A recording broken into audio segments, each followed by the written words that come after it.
Opa, salve, estamos chegando aqui em mais uma reunião da primeira frente sobre o exército do cárcere, alguns componentes e alguns familiares também, porque infelizmente não houve possibilidade de muitos dos nossos componentes não vieram por conta dos seus problemas individuais. Né? A gente sabe que muitos, né, nós que passamos dentro do cárcere temos nossos problemas específicos, né, muitas vezes até de sobrevivência, né? E às vezes não dá para nós chegar nessas reuniões em assuntos que são pertinentes a nós, né? Assuntos que nós temos tudo a ver, mas infelizmente não conseguimos participar. E aonde muitas vezes outras pessoas elas tomam as decisões que deveria ser nós que devemos ditar ser o protagonista dessas decisões. Mas tudo bem, né? Vamos tentando do jeito que dá. Então nesse momento aqui, temos várias pessoas, essas pessoas vão se apresentar por si só, né? Cada um com a sua fala.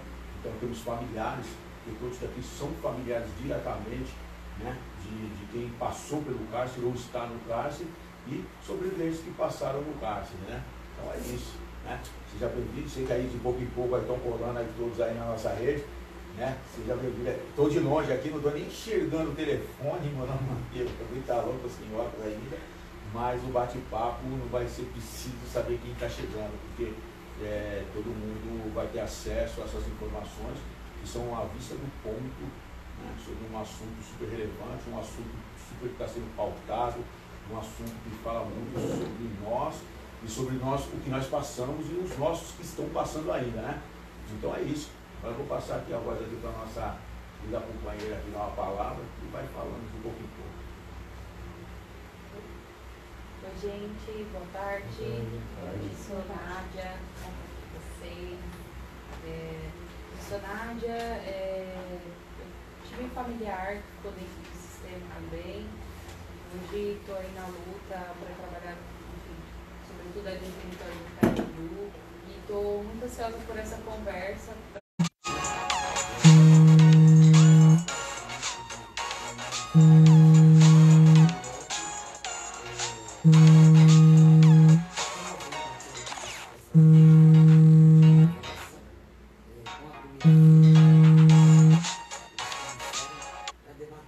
Pontos da agenda, né? Porque uma tarde só não dá para debater todos os pontos da forma que é necessário. Mas é isso, muito obrigada aí para quem está presente aqui, que está assistindo no Instagram. Eu também sou regressa do sistema prisional, hoje eu sou pós-graduada em Direito Penal e mestranda em Ciências Humanas e Sociais pela UFABC.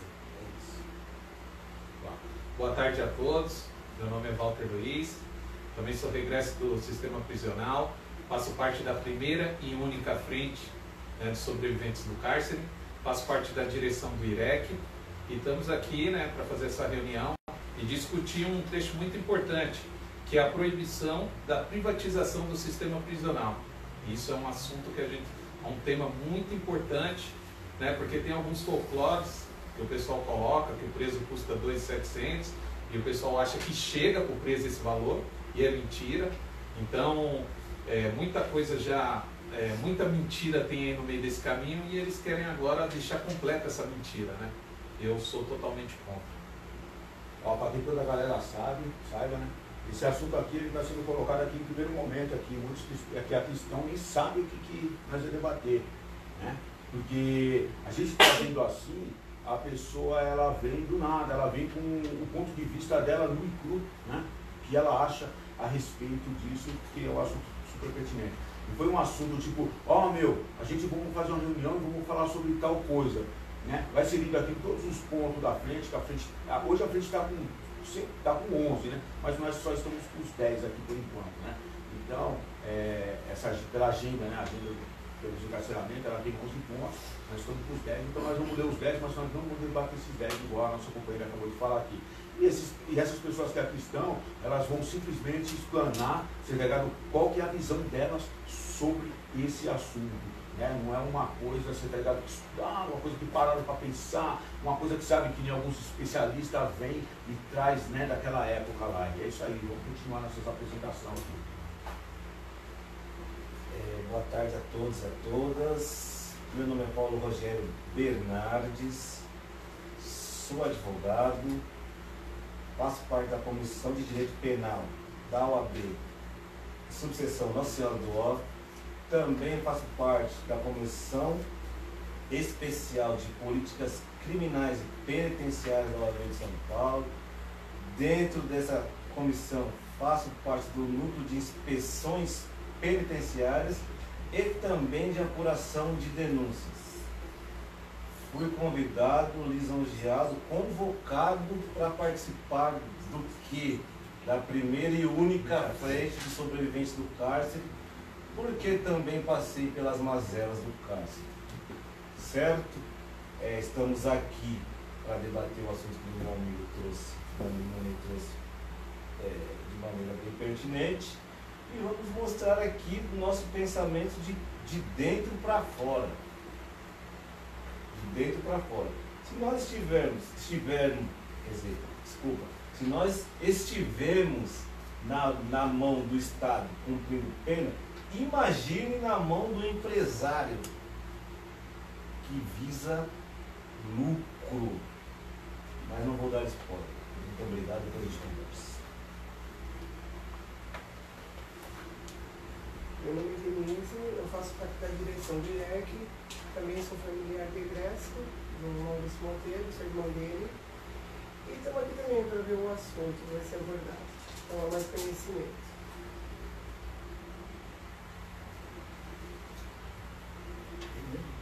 Meu nome é Boris, também faço parte da família aqui de um regresso, tá? E não sabia realmente qual que era o assunto de hoje, mas agora estou ficando a par do assunto. Vamos debater, se Deus quiser. Que tudo corra bem. Olá, boa tarde a todos, a todas. Meu nome é Elaine Monteiro, eu sou presidente do Instituto Resgata Cidadã, sou formada em Serviço Social, estou aqui para estar somando aqui junto com a primeira frente. Aí sou familiar também do egresso, Maurício Monteiro. Fala, se apresenta. Boa tarde, meu nome é Cleiton. Familiar de egresso do sistema prisional. Familiar de egresso do sistema prisional. Boa tarde a todas, todos e todes. Meu nome é Paloma, sou advogada. Também sou familiar, né, de uma pessoa em situação de privação de liberdade. Sou advogada, né, estou na área criminal. Bom, eu não sabia, eu sabia que era uma reunião aqui, né, da primeira frente e única frente também, achei importante essa ênfase. Enfim, agora eu fiquei sabendo, né, nós vamos falar sobre a questão do encarceramento, da agenda, tinha mais ou menos ideia, não sabia especificamente que era esse ponto, inclusive brinquei com o Maurício e falei, poxa, você nem falou sobre o que era e tal. E aí quando ele me falou, eu entendi que era um pouco para mim isso, direcionado. Mas é isso, estamos aqui, vou pedir até um pouco de desculpa, eu preciso poder ficar até o fim, vou ter que sair um pouco antes. Bom, boa tarde e é isso, vamos tocar. Bom, no primeiro momento eu vou fazer o que? Eu vou ler os 10 pontos e não entrar em detalhes de nenhum, porque a gente só iremos debater um, né? Então, vou ler os 10 pontos para que as pessoas entendam que a agenda pelo desencarceramento, ela traz esses pontos perante ao governo federal, né? E junto com suas frentes estaduais, e bem claro que nós não fazemos parte da primeira frente, da frente estadual de São Paulo, porém, né, já participamos de algumas reuniões com eles, e eu acho que o direcionamento que nós temos são os mesmos, né, totalmente igual, que praticamente aqui com o nosso doutor, né, o doutor Paulo, aqui dá um orgulho nosso aqui, se é contrário que nós estamos lado a lado aqui, em que ele fala, já praticamente já trouxe mais ou menos uma visão de qual é o nosso pensamento a respeito desse assunto. Então eu vou ler rapidamente esses pontos e começaremos, né, uma roda de conversa sobre esse assunto. Então, o primeiro ponto, né, é a suspensão de qualquer verba voltada para a construção de novas unidades prisionais ou de internação. Muitas vezes as pessoas vão falar assim, puxa, mas só o ponto ficou vago. Vai atrás, corre para saber o que quer dizer, o que a agenda tem para trazer. Existe o Instagram da agenda, existe o Instagram do Memória Carandiru, existe o Instagram do Paulo, existe do Prisioneiro 84 Nações, existem vários Instagrams. Então, o que você quiser se interessar, fora esse ponto que nós vamos debater, vai em cima, chega em nós, chega na rede social que a gente vai trazer. Mas para a gente não influenciar qual que é o nosso, eu peço para que vocês vão atrás. Então é isso. O primeiro é a suspensão de qualquer verba voltada para a construção de novas unidades prisionais ou de internação. O número 2, exigência de redução massiva da população prisional e das violências produzidas pela prisão. Sem dizer para vocês que todos esses pontos aqui, juntamente nessa apostila, traz como alcançá-los. Não é o simples fato de reflexão, não, né? Os caras trazem como alcançá-los. Isso daqui foi construído por muitas entidades, várias pessoas do jurídico, né? Então muitas pessoas passaram a construir essa agenda que ela vem desde 2017 escrita, né? Então, o número 3, alterações legislativas para a máxima limitação das aplicações de prisões preventivas. A número 4, contra a criminalização do uso e do comércio de drogas. O debate que está em pauta aí também, né? Número 5, redução máxima do sistema penal e retornada da autonomia comunitária para a resolução não violenta de conflitos. Número 6, ampliação das garantias da Lei de Execução Penal, a LEP. Vamos para o número 7. Ainda no âmbito da LEP, abertura do cárcere e criação do mecanismo de controle popular, meu. A gente não está movendo, né? O outro vai ser o que nós vamos debater daqui a pouco, que é a proibição da privatização do sistema prisional, né? Isso daí a gente sabe que é a bola da vez. Então está sendo comentado, né? O número 9, prevenção e combate à tortura. E o número 10, né? A desmilitarização das polícias e da sociedade. É isso. Esses são os 10 pontos que a agenda traz. E a agenda não traz só os pontos simplesmente para vocês ouvirem, não. Ela traz como alcançar esses pontos. Então nós vamos para o número 8, né? Que é o que nós estamos pensando. E para vocês verem que eu tenho a vista do ponto, né? Para quem conhece, sabe que aqui é o Prisioneiro 84 Nações, a gente traz a vista do ponto também, né? E que é a proibição da privatização do sistema prisional. Para vocês verem como que é interessante pra caramba, mano. Quando eu estava preso, eu estava em Getulina, então eu fazia, né? Nós tivemos o prazer lá de abrir uma biblioteca, e essa biblioteca direcionada aos próprios egressos, aos próprios presos, mas os funcionários também desfrutavam daqueles livros. E a juíza da comarca, ela estava sempre lá. Então eu estava sempre no bate-papo com ela, né? E uma vez nós estávamos debatendo isso aí em 2005, certo? 2006, por aí. E nós debatendo essa tese. E eu era a favor da privatização, mano. Eu tinha certeza que privatizando o presídio, eu ia aprender uma profissão, eu ia ganhar um trocado, você tá ligado? E ia conseguir minha remissão. E eu falando isso para a juíza ela nunca trouxe um ponto de vista dela, ela só olhava para minha cara assim e ficava olhando. Hoje eu tenho outro entendimento e eu entendo por que ela não trazia o ponto de vista dela realmente, né? Mas para vocês verem como que é interessante pra caramba, então hoje eu contrario esse ponto de vista, que era um ponto de vista que eu tinha, e hoje eu trago a vista do ponto realmente, né? Que a gente sabe que isso vai ser uma escravização dessas pessoas que lá se encontram, né? Essas pessoas vão ser subjugadas, porque é igual o companheiro nosso falou aqui, né? Iniciativa privada pensa em quê? Em lucro.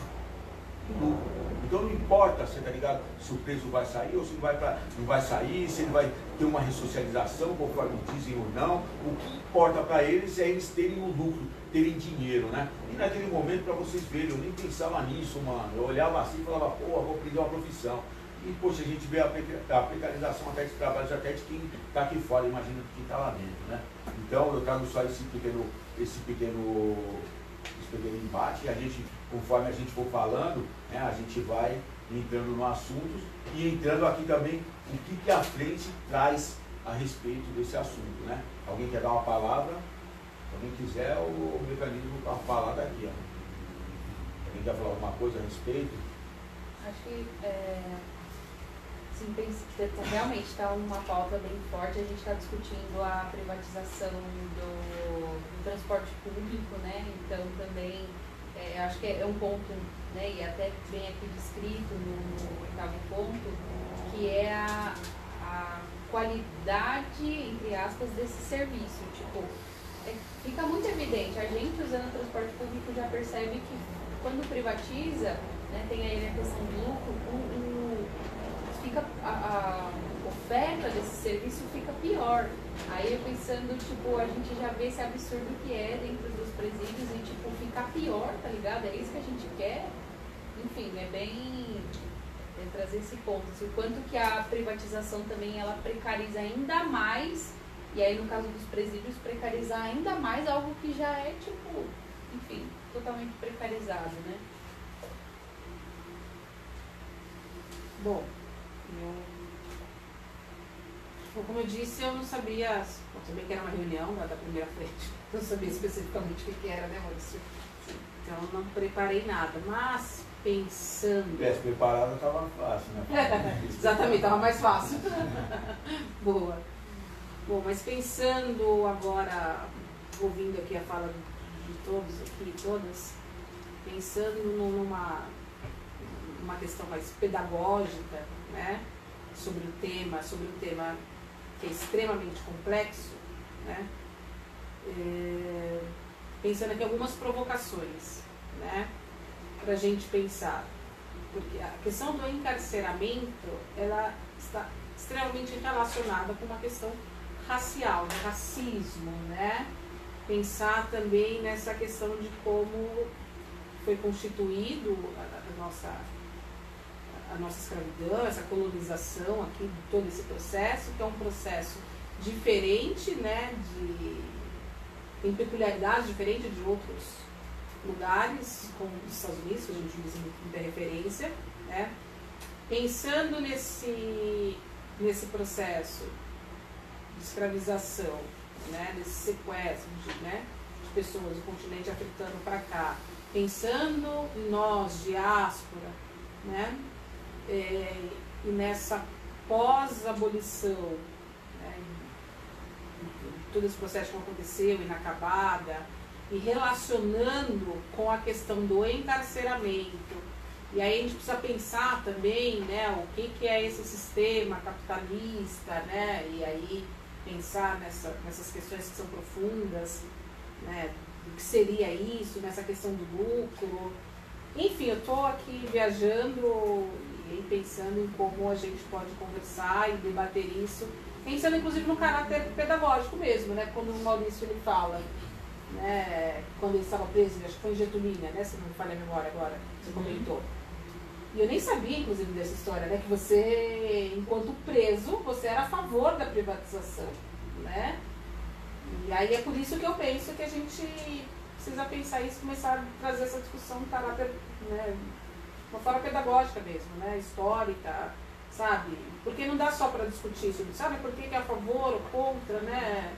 Talvez se a gente, sei lá, vamos, né, pensar no encarceramento, vamos falar sobre essa questão, o que tem a ver encarceramento com a questão do negro, será que tem ou não tem, né? O que é essa democracia racial, essa construção de colorismo, né? O que isso tem a ver com o capitalismo, o que né? Justamente para poder chegar e assim, a gente não só enriquecer, mas desconstruir, né? O que é colocado, o que é posto, o que é empurrado, né? Goela abaixo, por um senso comum, né? Que atinge a todos nós. Bom, é isso. Eu não sei se eu fui compreensível, se eu viajei. Mas, enfim, são provocações, na verdade. Eu não tenho nada pronto, né? Afinal de contas, também não sabia. Seria mais fácil, né? Se tivesse Eu vou perguntar uma coisa. É isso. Vou perguntar para o Maurício. Maurício, o que você acha sobre a privatização do cárcere? E por que vai ser melhor o preso ou pior, se continuar na mão do governo? Isso que eu queria saber. Porque, não, porque tudo que privatizaram aqui está dando efeito para tudo quanto é lado. A Enel é um exemplo. Então, isso, exatamente, a Enel é um exemplo. Então, quer dizer, poxa, vai ferrar a vida do cara que está preso já ou não? É isso que eu queria saber. é assim, tá ligado? Não, eu sei, não posso querer não foi mais eu falar do seu. Então, eu penso o seguinte, mano. Hoje eu me encontraria, você tá ligado, naquilo que eu pensava quando eu estava preso, por conta de nós entender que a privatização, ela vai ter que, alguém vai ter que lucrar com isso. E se a pessoa vai lucrar com isso, alguém vai ter que perder. E se nós pensarmos em capitalismo, quem lucra e quem perde é sempre o preto, o pobre, o periférico. E se nós pensar quem está dentro do cárcere, essas pessoas somos nós, certo? Então, se você parar para pensar como que esse empresário ele vai lucrar, você tá ligado? Vai ser em cima dos presos. Para você ver que tem uma coisa aqui, ó, que na cartilha que ela diz, é muito interessante, eu vou até ler para você. Ó. Um preso custa o valor, independente de ser exato ou não, hoje pode ter sido modificado, que a gente tem que lembrar que isso aqui foi escrito em 2017, mas vamos supor que seja o valor que for. Um preso custa aproximadamente R$ 1.300 por mês, podendo variar até R$ 1.700 conforme o estado. Numa penitenciária pública, na PPP de Neves, o consórcio das empresas recebe do governo estadual R$ 2.700 por preso por mês e que tem a concessão do presídio por 27 anos, prorrogável por 27. Quer dizer, o Estado está subsidiando, o empresário já está ganhando e o Estado está pagando mais ainda para o empresário. Porra, mano, peraí. Então só para administrar o restante. Interessa ao consórcio que, além de haver cada dia mais presos, os que já estão lá sejam mantidos por mais tempo. Isso que interessa para o empresário. Uma das cláusulas do contrato da PPP da Neves estabelece como uma das obrigações do poder público a garantia de demanda mínima de 90% da capacidade do complexo penal durante o contrato. Ou seja, durante os 27 anos de contrato, pelo menos 90% dos 3.336 presos devam estar sendo ocupadas. A lógica é o seguinte: se o país mudar por muito em 3 décadas, né, para desencarcerar e tiver cada dia menos preso, pessoas terão que ser presas para cumprir a cota estabelecida entre o Estado e seu parceiro privado. Você está entendendo? Então o que acontece? Os caras fizeram um contrato de 30 anos, certo? Mas a gente tem que entender que a gente tem uma superlotação. Então, se começar a acabar com essa superlotação, o Estado ele tem um contrato que não importa, tem 3.300 presos naquela unidade penal, até os 30 anos tem que ter 3.300, mano, trabalhando para os caras. Esse é um contrato que os caras têm dinheiro, chapa. Então é a escravização. Por quê? Os caras vão começar a fazer o quê? Começou a desencarcerar, os caras vão falar assim, não, mas peraí, se tem poucas pessoas, nós temos que começar a encarcerar para nós cumprir aquela cláusula, senão a empresa vai pôr nós no pau e o Estado vai ter que pagar. Você está entendendo então como que funciona? E isso traz o quê? Uma contrapartida ao desencarceramento. E é isso que fez eu mudar de opinião. Você tá ligado? E sem dizer que dentro do cárcere, você tá ligado? Tudo que eles propõem não é tão simples assim. Uma capacitação daquelas pessoas, você tá ligado? Com uma qualificação delas e a colocação delas dentro, você tá ligado? Do trabalho, e eles não dizem nada a respeito daquela pessoa sair de lá de dentro e vai formada porque ela aprendeu uma profissão e ela vem trabalhar aqui fora na empresa deles. Eles não falam nada disso. Então significa o quê? Você vai sair formado, tal, naquela profissão, você vai bater na porta, eles vão falar que não precisa, querendo que você vá preso para voltar para trabalhar e pagar menos. Porque o tanto que eles pagam é menos do que um trabalhador formal, normal aqui fora. Eu queria... desculpa. Eu estou ouvindo aqui o Maurício falar e estou pensando quanto mais a gente luta, a gente dá um passo para frente e 2 para trás. Porque até pouco tempo a gente estava falando e se manifestando pelo fim das prisões, né? Pelo abolicionismo penal. E hoje a gente se reuniu para debater aqui sobre a privatização, né? Que vai impactar assim, fortemente nesse superencarceramento aí, né? Vale lembrar que no cárcere, a finalidade do cárcere está sendo, eu acho que até, como é que eu posso falar? Como o Maurício sempre fala, né? Aumentando a violência. Porque eu costumo dizer que eu entrei dependente química no cárcere e saí uma criminosa em potencial, né? Com a privatização, com o aumento de pessoas encarceradas, vai ter um aumento sem precedentes assim, na violência, entende? Então a gente tem que parar e refletir bastante nesse assunto. Eu estou ouvindo meus companheiros e companheiras falar, me dá até um comichão esse assunto. Esse assunto é um debate interdisciplinar, né? Tem muitas coisas que a gente tem que falar. Muitas coisas. Primeiro, assim, eu vou pontuar o caráter ilegal e inconstitucional da matéria. Ilegal por quê? Vamos lá, nós estamos falando de privatizar. Privatizar entrega na mão de quê? Empresários. Eu provoco as pessoas aqui a entender o que faz o empresário, porque muitas pessoas não sabem. Então, quem não sabe o que o empresário faz, vai lá e procura saber. O empresário, ele toca a empresa que quer lucros. Isso eu comecei a falar na minha apresentação, certo? Por obviedade, se ele quer lucros, ele tem que diminuir os gastos. Isso é óbvio, certo? Ele vai entregar tudo aquilo que o Estado manda para ele, vai entregar para o preso? Isso é óbvio que não. Óbvio que não. Certo? Continuando, meus amigos e amigas, vamos falar da ilegalidade?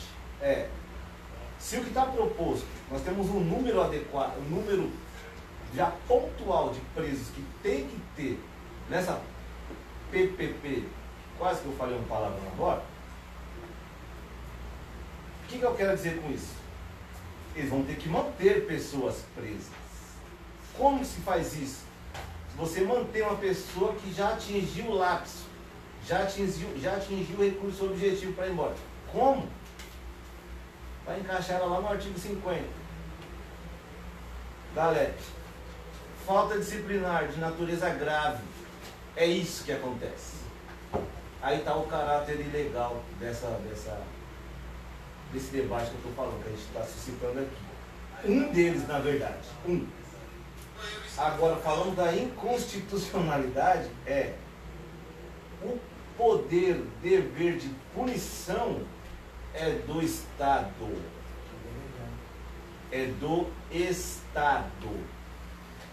Não se pode delegar ao ente privado esse poder, dever do Estado. Então, assim, são vários pontos, eu só vou levantar esse agora, senão eu vou ficar falando aqui 2 horas, certo? E só para lembrar também que está aqui na nossa diretriz aqui, o que aconteceu lá no Amazonas. 2017, Amazonas. Morreram quantos dentro da cadeia que é privatizada? Dezenas de presos. Dezenas de presos. Então, assim, o debate está levantado. Já sumariamente aqui, já trouxemos questões do capitalismo, questão do encarceramento em massa do povo preto, porque somos a maioria e somos a cadeia, querendo ou não, foi feita para nós, ponto, foi feita para nós com aquela dinâmica lá de trás, que ainda é vigente hoje. Então, assim, mais uma vez, somos usados para dar lucro para movimentar o capitalismo. Então, reforma do capitalismo, falamos de sociologia, falamos de constitucionalismo, falamos de leis.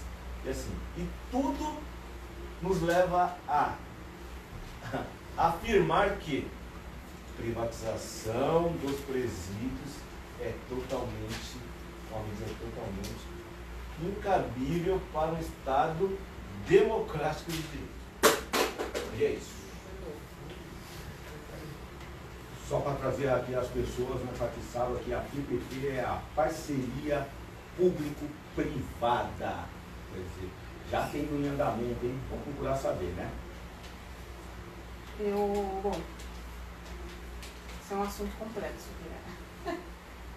E é um assunto muito caro também, urgente, né? Pensando na questão de encarceramento, de privatização. Acho que é importante a gente não esquecer e ressaltar sempre que o Brasil é a terceira maior população carcerária do mundo e é a que mais cresce. E a população feminina cresce uma velocidade muito maior do que a masculina. Tá? Bom, enfim, falando disso, acho que isso é um debate que a gente tem que levar para a sociedade, né? Enquanto sociedade, a gente precisa levar isso para a base, a gente precisa levar isso para a periferia, né? Que na verdade é quem sofre com todas as mazelas aí desse sistema capitalista, racista, patriarcal, né? Sexista, enfim, são violências de inúmeras ordens. Daí a complexidade. Eu acho que a gente, aí a minha provocação que eu estou pensando, e aí é uma proposta aqui para todo mundo, né? Até que eu não vou poder ficar até o fim, da gente tirar um ponto, como é algo muito complexo, um ponto específico e a gente repetir, né, sobre a questão do encarceramento e a privatização, falar a cada 15 dias, enfim, um debate, né? Para a gente conseguir focar num ponto específico X. Bom, pensando aqui nesses números também, enfim, né? A questão, o que é a lógica da privatização, né? Assim, qual é o discurso da privatização, seja ela do que for, seja a questão da Sabesp, a questão da energia, a questão do transporte público, o discurso de legitimar é sempre o mesmo, assim, né? De uma forma muito básica, né? Olha, o Estado não oferece um serviço competente, por isso a iniciativa privada, né? Aí a parceria público-privada, o PPP, né, vai oferecer melhores qualidades. Enfim, é esse discurso que é vendido, né, para a população, para o cidadão, né, que acaba, enfim, por uma série de questões aí, acaba concordando. Só que a questão do encarceramento, da violência, ela tem uma peculiaridade, né, dentro dessa lógica de privatização, muito mais desumana, muito mais perversa, né? Até porque o que é, pensando aqui em valores, né? Que o Maurício leu, né? Ainda que esses valores fossem da época de 2017, os valores agora atuais, obviamente, são maiores, né? Que um preço custa 1.300, né? Podendo variar de estado até 1.700. E dentro da parceria público-privado da Neves, o governo ele repassa para a empresa R$ 1.700, ou seja, um custo muito maior. O que é isso, né? Então, alguém está pensando, isso é a centralidade do capital, né? Que é a mercadoria, né? Então, o preso ele passa a ser mercadoria, né? E para você ser mercadoria, né, tem o processo de desumanização, né? Que é o processo de escravização, né? Você desumaniza, né? Você não tem mais humanidade, você é uma mercadoria, você é um objeto. Eu acho que essa lógica, assim, eu sei que eu estou muito numa lógica histórica, sociológica, filosófica, mas eu acho que isso é importante, né? Entre aspectos políticos também, enfim. Mas essa questão do direito também é uma outra questão, porque o que é o direito, né, na modernidade do Estado moderno? Ele surge justamente para justificar, né, e para legitimar o sistema, né, capitalista, né? Inclusive, eu sei que ele é um instrumento, né, assim, de contenção, e olha lá, mas enfim, eu acho que tem crítica nesse sentido, mas não é ele que vai, por exemplo, que vai nos ajudar, enfim, numa luta abolicionista, né? Eu acho que é isso, são provocações, e aí eu acho que é isso, acho que a gente precisa pegar uns pontos específicos e debater, sensacional falar sobre isso, mas a gente precisa falar isso sempre, e levar isso para a base sempre, sei lá, levar essa discussão, sentar com 2, 3 pessoas ali na comunidade, um moleque novo, cliente, né? Que está dentro dessa lógica, dentro desse sistema, né? De mercadoria, de fetiche, né? De aceitação. Assim, para minimamente começar a colocar isso. Né?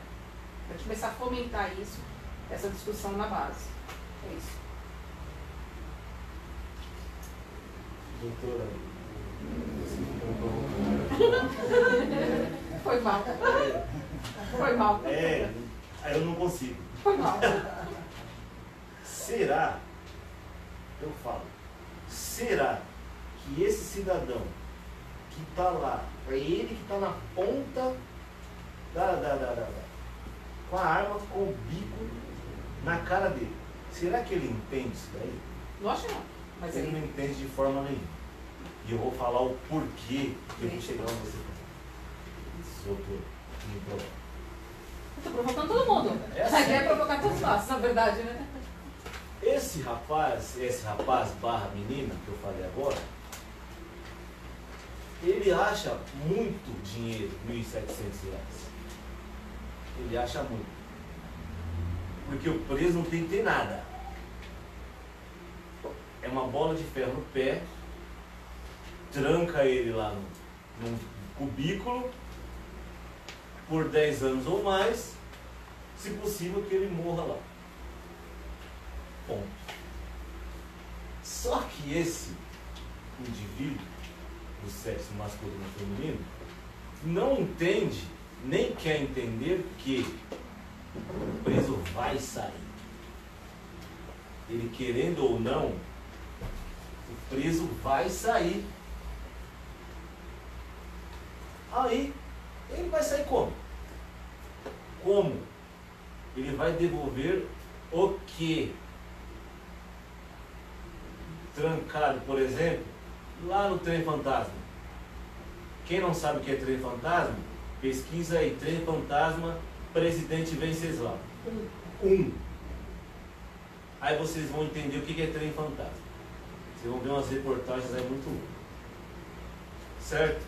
Então assim, se esse incauto entende que 1.700 é muito, ele não vai captar, compreender que quem vai sofrer é ele mesmo. É ele mesmo. Ele mesmo barra nós. De qualquer maneira. Ou como parente, ou como preso, ou como vítima daquele que cumpriu a pena lá passando pelo trem fantasma e estabelecimentos prisionais similares, que quando vem para a rua, amiguinho, vem daquele jeito. Então assim, esse debate é muito louco. Esse debate é muito louco, certo? É de chutar a canela com bota de bico de ferro, certo? E assim, a grande maioria, infelizmente, não está preparada. Então, aí cabe a nós. Aí cabe a nós tentar trazer à luz alguns. Se a gente conseguir trazer alguns, já plantou a semente. E isso daí vão fazer a diferença. Então, para esse daí que fala que é muito 1.700, ele vai falar, privatiza mesmo, manda a tal da PPP, ele nem sabe o que é. E é o seguinte, é R$500 e tá bom demais. Tá roubando que é 1.700? Eu não ganho 1.700. Eu não, trabalhador não ganha 1.700. Mas lembrando que é 1.700 e não chega nem R$300, né? Lá dentro. Não, isso é já outra coisa. O importante é que está lá especificado que é R$1.700 por preso. Isso já basta para ele. Que dá 1 bilhão e 100 milhões por mês. Isso já basta para ele abrir a boca e soltar tantos impropérios que nem ele sabe de onde ele tirou. Aliás, a gente sabe, do WhatsApp, do grupo. Né? Do grupo, do WhatsApp. Aquele grupo que eu não vou nem falar. Então assim, é isso, meus amigos. O buraco é muito mais embaixo. Mas como a gente não entendeu, nós conseguimos em frente. Só aproveitando o que o Paulo falou, tem um outro problema nisso, que é a parte administrativa disso. Que a gente tem que entender que tudo quanto é privatizações acaba gerando greves. Né? Sim. A gente vê que todo ano uma empresa que foi privatizada acaba gerando essas greves, greve de ônibus, greve disso, daquilo. E quando esse momento chegar, que a gente também tem que entender que isso vai chegar. Será que isso não é para ser uma justificativa para cometer outros massacres? Porque na hora que chegar uma greve disso e daquilo e fugir o controle, não vai ser uma justificativa para novos massacres? Então eu acho que essa é um primeiro ponto que a gente tem que pensar. Que isso é uma justificativa para novos massacres. Como o Paulo mesmo disse em 2017, uma penitenciária que está na mão de empresário e viu o que aconteceu. Só que privatizando todas, isso vai ser recorrente. Então isso é um problema que eu acho, por isso que eu falo que é inconstitucional. Não tem como. Não tem como você jogar tamanha dimensão com uma empresa privada onde ela visa lucro e a partir do momento que o governo atrasou um pagamento, é greve, para de funcionar. Então não tem como. É inviável, esse modelo é inviável e se for para frente vai justificar muitos massacres. Veja bem, se privatizar, é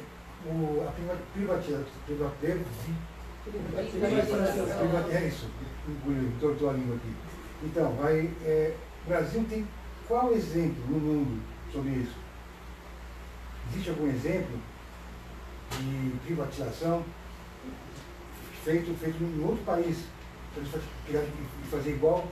Pelo contrário, nós temos no Brasil e um exemplo negativo, né, que é essa do Ribeirão das Neves que acabou de ser citado, onde houve essas mortes dessas pessoas sobre a administração da iniciativa privada. Então tá aí, nós temos exemplos negativos, não positivos. No Brasil. E rapidamente falando aqui, que é o seguinte, a gente tem que entender que a nossa sociedade, ela não quer justiça, ela quer vingança. Então a nossa sociedade, quando ela quer essa vingança, infelizmente, você pegando tudo que vi a desfavor dessas pessoas que se encontram no cárcere, é o que elas vão almejar, infelizmente. Não, respondendo a pergunta dele, tem sim. Como tudo no Brasil, nos Estados Unidos é melhor, né? Tudo aqui nos Estados Unidos é melhor. Então querem pegar exemplos estadunidenses e também ingleses. Só que, conforme estudos, não sou eu que estou falando, são estudos, dizem que não melhorou lá não melhorou a situação dos presos, não melhorou a situação de progressão do regime, ou seja, não melhorou em nada. Então, sim, tem exemplos de fora? Tem. Está até escrito ali. Tem. Estados Unidos e Inglaterra. Aqui, o sistema prisional já era baseado na Inglaterra lá atrás. É o sistema inglês, lá de trás. Certo? Tá, vamos lá. Era menos pior, vamos dizer assim, do que isso daí. Penitenciário do Estado, Marília, Venceslau, tudo, essas mais antigas são todas no modelo inglês. Certo? Mas estou falando só do estabelecimento. Certo? Tentaram buscar lá de novo. Sim, vai dar certo? Por N motivos aqui, nós estamos falando que não. Até porque, né, meus amigos? Quem disse que você pegar uma lei de lá, lei ou alguma coisa de lá dos Estados Unidos, da Arábia, mesmo que esteja dando certo, quem garante que está dando certo lá, vai dar certo aqui? Aqui, como em qualquer outro lugar do mundo, temos as suas especificidades. Isso aqui, não sei, aqui é síndrome de colônia, né? Síndrome de colônia. Colonialismo. Ah, lá é bom lá, é bom para nós. É isso. Bom, última fala, vamos embora. Uma outra observação, pensando aqui no que o colega Paulo estava comentando, né, sobre o que a pessoa está lá na ponta, mas isso é muito, 1.700, não sei o quê. Na verdade, a ideia do senso comum, o que o senso comum vai conseguir avaliar, né?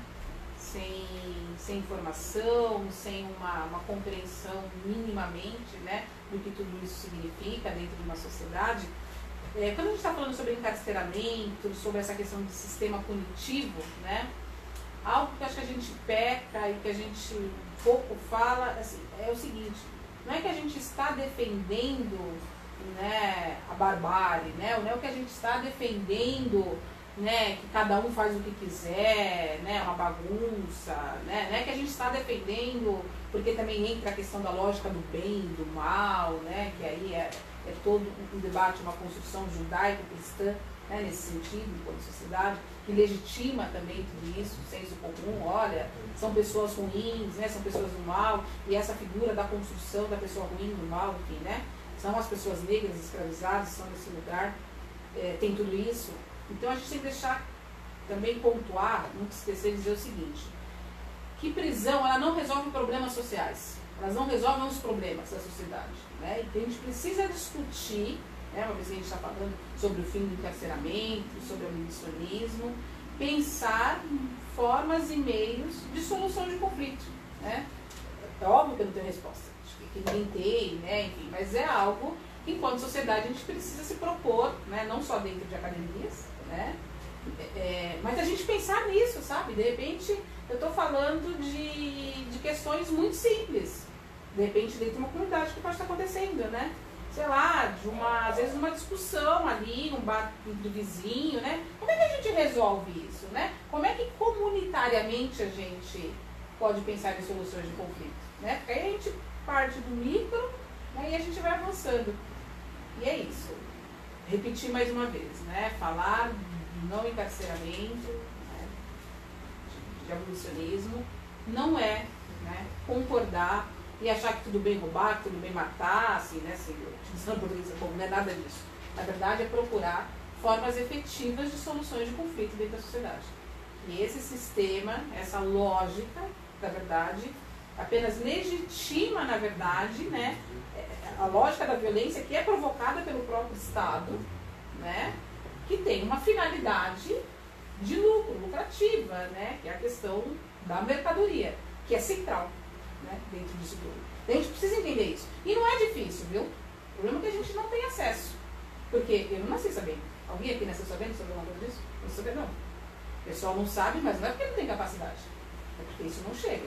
Isso é proposital. Saber é sinônimo de poder. Né? Então a gente precisa desmistificar isso. Por isso que no começo da primeira vez que eu falei, a gente precisa pensar em, assim, né, em caráter pedagógico, né? Como é que a gente faz isso? Eu penso, eu acredito, né? É esse potencial, esse que a gente tem que buscar. Né? Isso a gente consegue fazer muitas vezes, sabe? Às vezes é batendo papo com o vizinho ali do lado, de uma forma despretensiosa, inclusive. Né? Com uma, com duas pessoas, sabe? É isso, isso é um movimento político, sabe?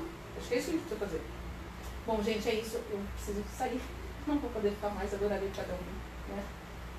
Mas, marcando aí próximo, a gente consegue colar e somar, tá bom? Tchau, gente. Valeu. Só agradece a doutora Paloma aí por estar presente aí. Paloma, por favor, só Paloma, não precisa Não, mas as pessoas têm que saber que você é uma doutora, que você é uma advogada. Caso elas precisem do seu trabalho, saber que você é de fato, né? Não a Paloma somente, porque a Paloma somente, muitas vezes ela não vai poder resolver algum problema jurídico dessas pessoas que aqui estão precisem, né? Então, é a doutora Paloma sim, né? E assim, em cima da pergunta que o Borges acabou de falar, para você ver que a agenda ela traz essa fala. É patente que, a despeito dos auspiciosos argumentos relativos às supostas melhores técnicas da gestão da iniciativa privada, há um único interesse em jogo aos que defendem a privatização, inclusive sublime-se, né, um grupo de investidores privados. Basta ver os exemplos de outros países para ter certeza da incontornável inaptidão da iniciativa privada para tornar o sistema prisional algo menos indecente do que ele é. tanto nos Estados Unidos quanto na Inglaterra, conforme evidências, na tese de doutorado de Laurindo Minotto, certo? Está lá. Então, é só vocês procurar o Laurindo Minotto, vocês vão ver essa indicação que ele traz. Os indicadores apontam para a manutenção nas unidades privadas das mazelas que se prometia combater: fugas espontâneas, mortes ocasionadas por negligência, denúncia de torturas e maus tratos, rebeliões, entre outras mazelas. Foram e são registradas frequentemente nos presídios privados estadunidenses e ingleses. No Brasil, na unidade prisional sob regime de cogestão, uma das modalidades de privatização, a realidade não é diferente. E a chacina ocorrida na privatização do complexo penitenciário Anísio Jobim, Compam, em Manaus, no início de 2017, fala tragicamente por si só. As pontuais experiências de privatização do Brasil não são diferentes. Exemplos mais conhecidos vêm no estado do Paraná, cujo antigo governador, hoje senador da República, Roberto Requião, delinea e critica categoricamente. Em sessão do Senado, ao rechaçar o projeto de lei de privatização dos presídios, o senador afirmou que, quando assumiu o governo do Paraná em 2003, encontrou uma série de presídios privatizados. Segundo ele, eram presídios sui generis, que exigiam quase um vestibular para admitir o preso. Um vestibular para você ficar dentro do presídio. Era uma espécie de circuito Elizabeth Arden para presos extremamente prestigiados pela estrutura. Só entram lá condenados que puderam frequentar a lista de candidatos ao seu panteão de santos e remuneração que esses presos recebiam. Era uma lição exemplar de ideia da mais-valia. Só os presos que se adequar vão ficar, os outros não, vai de bonde e foda-se, resumindo. Me perdoe a palavra. Nossa, faz a gente pensar em muitas coisas, né? Eu fico pensando assim, por exemplo, dessas terceirizações dos serviços, que meio que já rola um pouco disso, né? A alimentação que chega terceirizada, como que é a qualidade dessa alimentação, então é muito louco isso, né? E aí outra coisa que eu fico pensando também, assim, em relação aos valores, esse valor, entre aspas, que o preso custa, e enquanto familiar pensando, pô, é o familiar que tem que mandar o jumbo, o produto de limpeza, a roupa, né, a cueca, a calcinha, sei lá, que vai vestir lá dentro, o chinelo, para ter ali não dá nem para dizer conforto, mas para ter um mínimo de sobrevivência, sabe? E o familiar gasta muito caro num jumbo, porque não é só comprar o produto, é fazer toda a separação, é mandar de uma forma específica, em uma unidade entra uma coisa, na outra unidade não entra, é todo um transtorno para o familiar também. Quem dirá quando o presídio é tipo cadeia do fundão, assim, que além de tudo que você vai levar, né, para a pessoa, tem valor de passagem, tem valor de estadia, tipo, é muito complexo isso, que faz a gente pensar esses 1.700, dois e tantos, o quanto chega lá dentro e o quanto que o familiar ainda não desembolsa para ir visitar, para, enfim, dar esses subsídios todos, assim. Então eu acho que é muito ilógico a gente, é isso, mas é o que a doutora Paloma falou, Ana Paloma, sobre a importância da gente estar discutindo isso em vários lugares, né? Inclusive com esses familiares, de repente, ver o que eles acham, enfim, na quebrada, num churrasco, num aniversário de família, e desconstruindo. E eu acho que dialogar, por mais difícil que seja, mas dialogar com quem, tipo, é o que o Maurício sempre fala, né? Dialogar entre os pares, às vezes é muito fácil, porque a gente vai ali num nível de concordância, mas como a gente dialoga com respeito e construindo ali a coisa com quem pensa completamente diferente e muitas vezes vem ali com um certo ódio, um certo embate, né? E tem que explicar bem sobre a privatização para as pessoas. O Neném, deixa eu falar. O Neném estava falando que quando ele teve preso, ele achou que era bom. Mas as pessoas, desculpa, ele mesmo, né, o Maurício, ele achava que era bom, mas as pessoas pensam até hoje. Principalmente o pessoal do interior, de verdade. Eu tive em Marília agora, lá então eu estava falando sobre a privatização da Sabesp, elas acham que é bom. Você acredita? Eles acham que é bom. Quer dizer, é um trabalho mesmo que tem que fazer para quem entende ali. É um trabalho que eles estão falando, conversa com uma pessoa, tem que explicar. Expliquei para elas que elas têm. Elas vindo assim, né? Você vê que não vai ser um trabalho tão fácil, porque a gente tem o exemplo da Enel. Tá péssimo. Olha quantos bairros aí sem luz, com essas enchentes, né? Então, e ainda você encontra pessoas a favor da privatização. Pois é.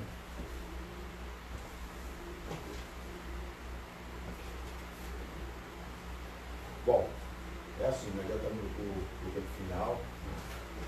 Temos aquela infelicidade das nossas falas não estar enriquecida por mais pessoas, por conta, igual eu falei no começo, por conta dos seus problemas particulares, né? Os problemas que muito afligem, né? Os sobreviventes do cárcere. As pessoas têm que entender, que nós, quando saímos da cadeia, certo? Nos é negado tudo. Esse momento de fala aqui que nós estamos tendo agora, é um momento de fala que nós estamos proporcionando para nós, né? E ir atrás, né, de pessoas que queiram escutar a fala de quem passou lá dentro, a fala da visão nossa lá dentro, né?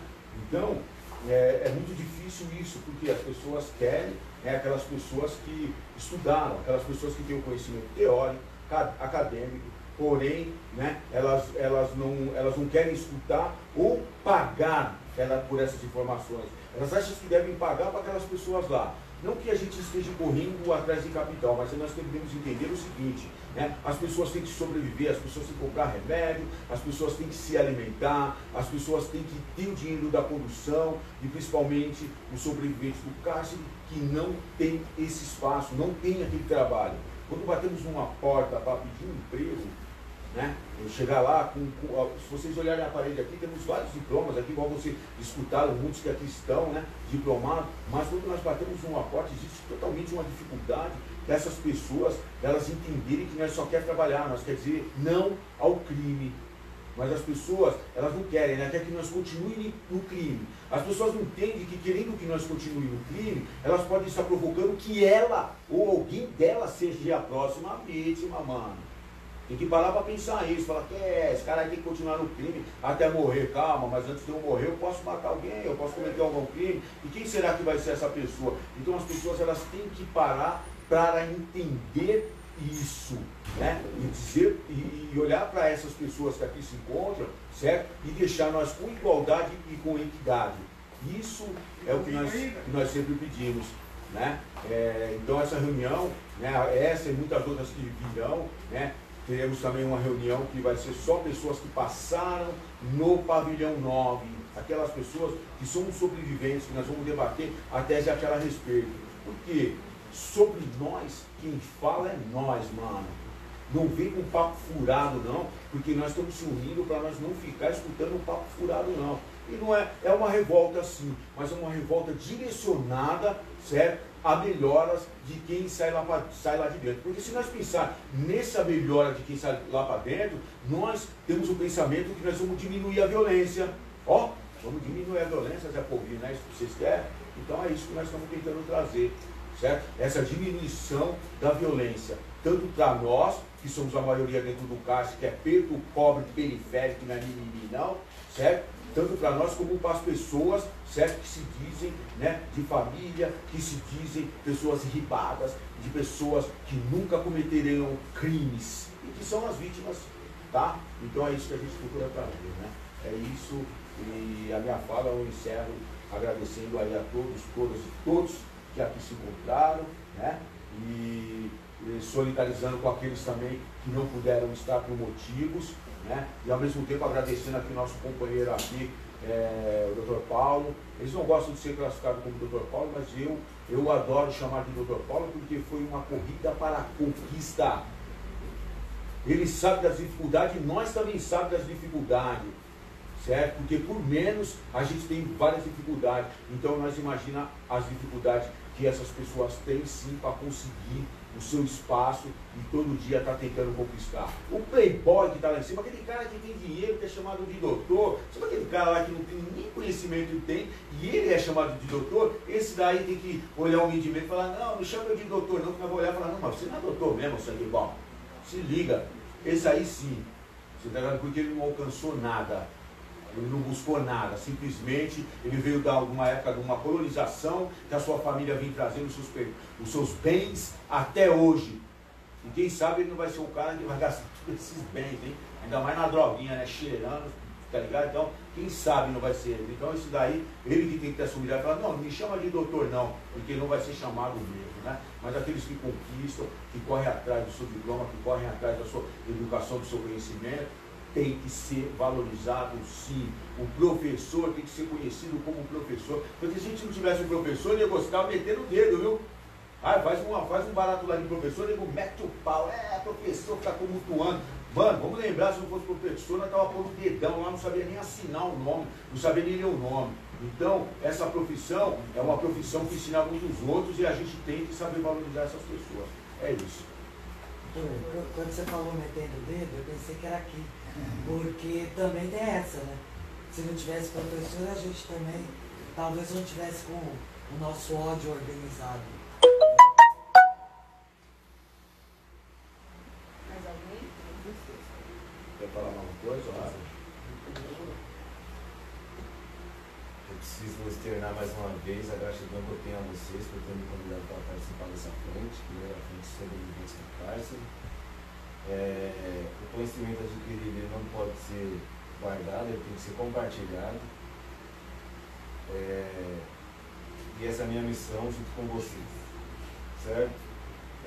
Convoco mais uma vez o povo a não comer prato pronto. Não comam prato pronto. Procurem saber. Procurem entender para expor sua opinião. A pauta hoje é a privatização. Entenda verdadeiramente o que é isso, para depois você expor sua opinião. Então você vai ver as questões objetivas e subjetivas do caso em questão. Aí depois você vai expor sua opinião com relevância, com pertinência. Você não vai estar reproduzindo o que chegou no seu WhatsApp. Entendeu? Chegou no WhatsApp, você pega aqui e já. Não, pelo amor de Deus, para concluir. Desconfie, entenda, capite, aí você passa a sua opinião. Aí você vai saber do que verdadeiramente está acontecendo e você não vai passar vergonha. Porque se você for debater com alguém que sabe o que está falando, você vai passar vergonha. Não vai adiantar você gritar, xingar, chamar disso daqui. Porque você vai passar mais vergonha. É isso, meus amigos. Está bem nessa época, né, meu? Está bem nessa época que a pessoa estudou pra caramba, né? E a pessoa que viu a informação no WhatsApp, ela vai falar, não, tá certo, foi o que o João mandou. Quem é o João? Não sei, mas ele mandou no WhatsApp. Quem mandou? O deputado lá mandou. Aquele outro deputado mandou. Então quando você sabe. Tal. Aí, meus amigos e amigas. Sai toda hora. Você encontra com esse rapaz aqui, por exemplo, que sabe o que está falando, não? Ele sabe porque ele estudou, ele foi atrás, ele entendeu o assunto e está te falando, não, mas não é assim não. Ele fala assim, ó, é isso, isso e isso. Aí você vocifera, você pergunta, você vai vocifera, ele fala, ó, não é assim não, tá? Ó, é assim, assim, assim, assim. Mas como? Ó, sabe como? Porque está escrito lá em tal lugar assim. Mas lá em tal lugar é assim, é legal. Ele vai falar para você, ó, não é não. Porque lá em tal lugar já fizeram, inclusive com estudos, já mostraram que é assim, assim, assim. Ou seja, você vai passar vergonha. Então, estude, meus amigos e amigas. Obrigado.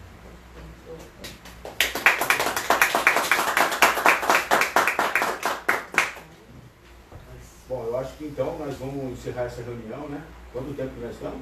1 hora e 4 minutos, né? Já o YouTube já deve estar louco para derrubar, porque, né, estamos falando assunto aqui que os caras são contrários totalmente, né? Então agradecer a todos e todos novamente que aqui se encontram aqui. Para vocês irem lá no canal Prisioneiro 84951 e continuar acessando esse Instagram que vocês estão tendo esse acesso aqui ao Instagram. Também procurar o aqui do nosso Paulo aqui. Fala aí, Paulo, para nós aí. Você me faz passar vergonha, eu sou um analfabeto, digital. Manda até TikTok, hein? Mas é doutor Paulo Rogério Bernardes, Instagram, Facebook, TikTok. Procura lá, o cara preta, sou eu. Não, mas peraí, o quê? Doutor? Doutor Paulo Rogério Bernardes, Tá vendo? cara preta. Por isso que eu gosto de chamar de doutor, porque é doutor, tá aí, ó. Certo, mano? É o orgulho nosso, é esse, mano. Isso demonstra a nossa defesa. Isso, sempre ter humildade, mas, né, mano, para algumas pessoas a gente tem que mostrar que a humildade não é abaixar a cabeça, não. A humildade é levantar a cabeça e olhar no olho, certo? As pessoas têm que entender isso. Às vezes as pessoas têm isso como arrogância, porque elas acham que nós, preto, pobre, periférico, ex-presidiário, gay, travesti, papapá, nós temos que abaixar a cabeça, nós não veio para abaixar a cabeça para ninguém, não, cara. É de igual. Respeitou, nós respeita, se não respeitar, vai segurando que é de graça. Estou meio revoltado sim, é pouco, certo? Mas minha revolta está direcionada para a nossa melhora, não direcionada para a destruição, nem minha, nem de ninguém. Isso aí. Perfeito.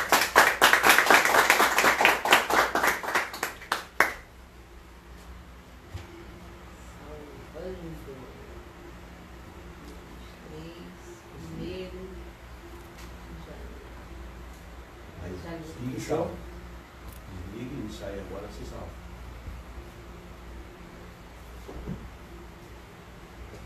Eu sou outra analfabeta digital. Todo mundo, a gente tá